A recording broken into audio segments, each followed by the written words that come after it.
everybody's going to say a lot of beautiful, right things about Hank Aaron because he's a legend. And not just on the field, off the field. To me, as a kid growing up, that's one of the first guys you learn about. Sure is. Jackie Robinson, Willie Mays, Hank Aaron. One of the first lessons you get as a baseball fan growing up, that first lesson is Hank Aaron. He's right up there. And today should be a celebration of his life more than anything because he lived a hell of a life. He's a great American story. Here's the issue with it for guys like us at our age and doing a show like this. Hank Aaron, while he lived among us, yes, obviously, he just passed away today, and we walked the same earth as him.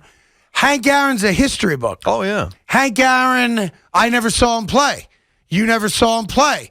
We all know the stats about Hank Aaron, and I always worry and wonder, when you do a show like the show we do, you clearly have to acknowledge Hank Aaron because he represents a small and getting smaller fraternity of truly iconic players. And when I say that, I don't say that to take away from the great players because there is a difference between good players, great players, Hall of Fame players, right, and then there's another one. That's that next level. Iconic players. Now, the Hall of Fame in every single sport obviously represents the greatest to have ever played. But even amongst those guys, there's only a handful of men that are iconic. The Muhammad Alis of the world, the Jackie Robinsons of the world, the Hank Aarons of the world, the Wayne Gretzkys of the world, and Wayne, of course, later today, as always. So Hank Aaron is one of those guys. Not every player in the Hall of Fame is that guy, but it's like, how do Evan Roberts and Craig Carton talk about Hank Aaron? We never saw him play. We're respectful of his life. We're respectful of his career. We know what the numbers are, right? But we never saw it. So to me, Hank Aaron is a guy I read about in a book when I was in elementary school.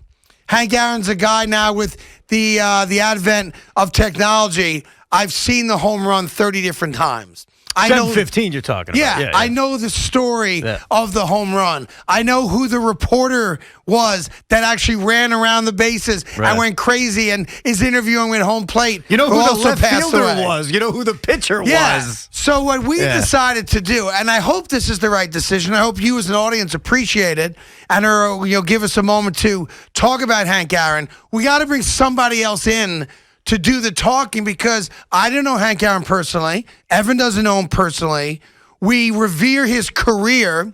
We respect what he went through, having read about it in history books, racism and all the crap that he dealt with, and the far majority, if not all, of the African-American ball players dealt with who played in the 1950s and 1960s. So we decided on this. Joe Torre. Joe Torre will join us at 4 o'clock this afternoon. Joe Torre played with Hank Aaron. Joe Torre came up in the major leagues as like a 20-year-old kid with the Milwaukee Braves.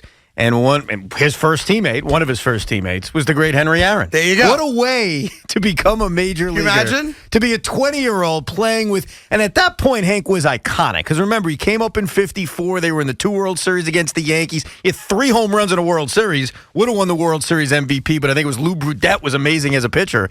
So Joe Torre, he's an icon here. We don't even need to describe what he's done here in New York, but think about that. Young Joe Torre comes into the major leagues and is a teammate for about 4 or 5 years with the great Hank Aaron. Yeah. He's a great guy to talk to. And I guarantee you Joe Torre remembers the first day he met him. Oh, I'm sure. I guarantee it. So we will talk to Joe Torre at 4 o'clock. We'll also do some Yankee stuff and baseball stuff. He still works for Major League Baseball, so Evan can grill him about the DH he has.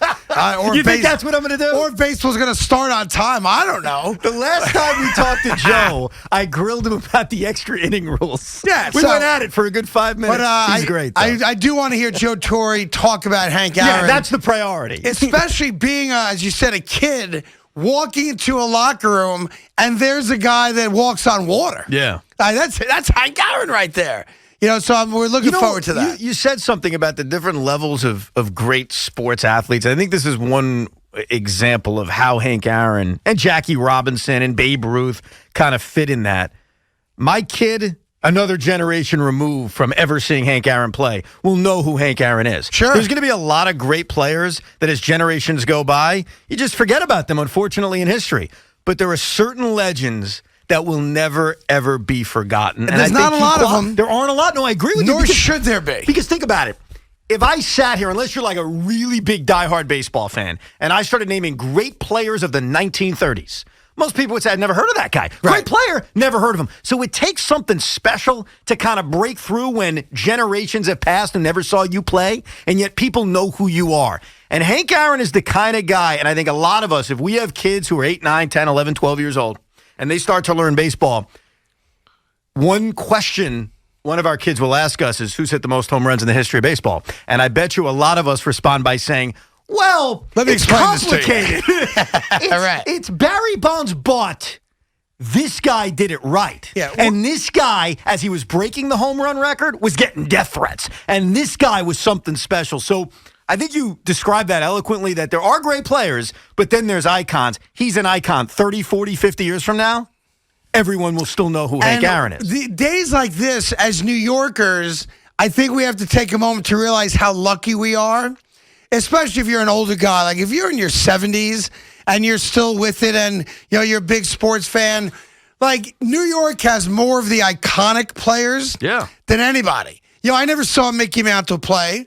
I recognize how people feel about Mickey Mantle. Guys that grew up in the 50s and 60s who revere Mickey Mantle, like literally he was God. Right. I can look at Mickey Mantle's average and go, wait a minute, he's not even a 300 lifetime hitter. You can poke holes in Mickey Mantle's baseball his reference knees were page. shot and all that stuff. Right. But the reality is that depending on the era you grew up in, Mickey Mantle, Joe DiMaggio, Lou Gehrig, Willie Mays. They're all dying off because that's what happens over time.